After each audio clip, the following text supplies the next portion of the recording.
Welcome to another episode of Good Cooking, and today we're making an Italian pot roast.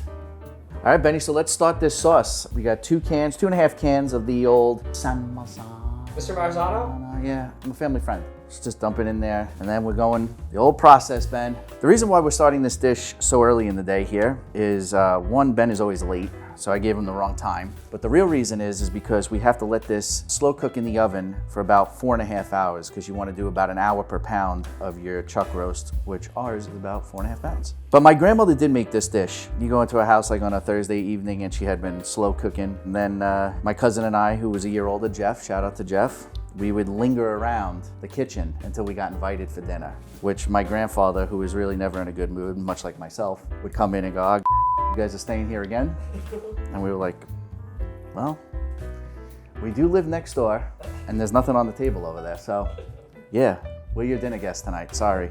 All right, so now it's time to prep the chuck roast. Huntington Meats, the best butcher around, got ourselves a prime cut, okay? This is prime, top of the line. See how it has the string around it, the butcher string? You wanna leave that on. And if you watched one of our other episodes, pot roast, same cut of meat. We are going to salt, pepper every side. So just like that, Old Faithful, a little garlic powder, rub it in, then we're gonna flip it over and repeat the process. You gotta make sure you season all of these things. You want it nice and seasoned. And we're gonna go on the side. Once you got it seasoned, you wanna cover it in flour, because when we sear it, it helps to brown it. It keeps those juices in. Who am I? Every NBA player from the 1980s. Hunter Biden. Hey Ben, pardon me. This will also, flour will help the texture of the sauce a little bit, thicken it up a little bit, and it'll create such a nice texture. Why is this dish so good in the winter? Because it's just hearty, fantastic for those cold months, especially if you're like a single person. You can have this for like 4 or 5 days, but it also warms your heart and you kind of forget about that you have no one in your life. Okay, we're good to go. We're gonna brown that up. So we got our Dutch oven, put some olive oil in it. We're just gonna coat the bottom, and then we're gonna put it on medium heat. We're gonna get that a little bit hot. And then what we're gonna do is we're gonna throw our vegetables in. So we got yellow onion, we got bell pepper, we got some garlic, and then we got a little Fresno pepper. We wanna just throw it in there, but not for a long time. We wanna just kind of get it brown. You don't wanna fully cook it because you're gonna throw it back in after you brown your meat in the same Dutch oven, and we are going to let it slow cook for hours. Okay, we're gonna take these out. You ready? Let's give it a go. Just like this. Actually, let's make this a little quicker. You know who's coming out the closet? Helen Chen? Coming out the bullpen, baby. Oh, Helen Chen! Here we go! How you doing there, Toots? Where you been? Where you been? Hey, you gotta help us out here. Look at this. Look at her coming to the rescue. Boom! Way to go, Helly. So once you put your chuck roast in, you just wanna brown it on medium heat for about 1 to 2 minutes on all 4 sides. Pretty good. How's my face look today? Terrible? It looks so bad. I knew it. I could feel it. Yeah. I could feel it. All right, let's go to this side.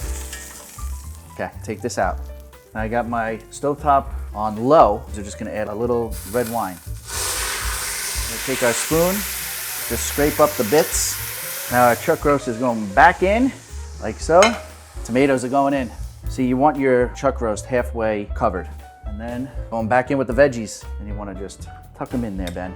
I'm gonna season it a little bit here, Ben. Do a little salt, a little pepper, a little garlic powder, because what will we do with our garlic powder? I got a few bay leaves, very nice bay leaves. I got some nice fresh oregano. I'm not gonna use too much because it's potent. Now what we're gonna do is we're gonna cover this. We're putting it in the oven at 275 degrees. My roast here is about 4.5 pounds, so we're gonna go for about 4.5 hours and see where we're at.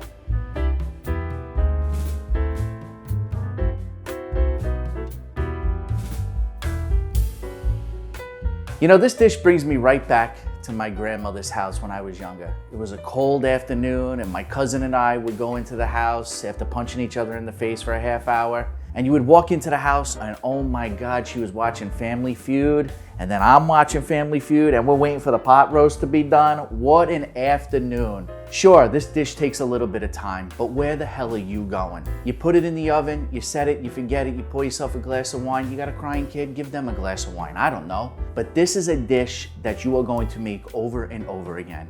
If you want the recipe, as always, it's in the description below. And from our house to yours, bon appetit. You want to tell them that it's pizzaiolo, but it's not pizzaiolo? No, because it's not.